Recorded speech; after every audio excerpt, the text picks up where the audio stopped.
మరో breaking news చూస్తున్నాం. నేడు సిద్దిపేట జిల్లాలో సీఎం రేవంత్ రెడ్డి పర్యటించనున్నారు.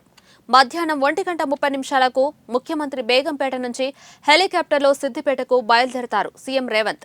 సిద్దిపేట జిల్లా బండ తిమ్మాపూర్ వద్ద హెచ్సీసీబీ కోకా కోలా ఫ్యాక్టరీకి చేరుకుంటారు. మధ్యాహ్నం 2 గంటలకు కోకా కోలా ఫ్యాక్టరీ ప్రారంభోత్సవంలో పాల్గొంటారు. 3 గంటలకు తిరిగి హైదరాబాద్కు బయలుదేరతారు.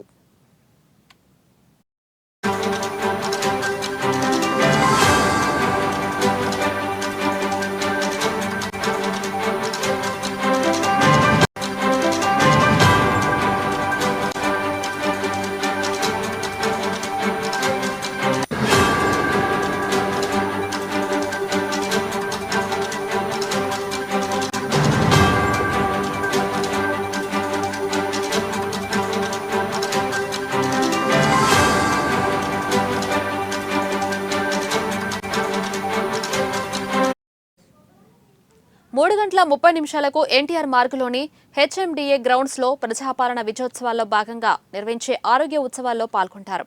ఇక అటో ఇవాళ 206 అంబులెన్స్లు ప్రారంభం కానున్నాయి. ఇవాళ సాయంత్రం 4 గంటలకు అంబేద్కర్ విగ్రహం వద్ద ప్రజాపాలన సభలో సీఎం రేవంత్ పాల్గొంటారు. ప్రజాపాలన వేడుకల్లో భాగంగా 206 అంబులెన్స్లు ప్రారంభం కానున్నాయి.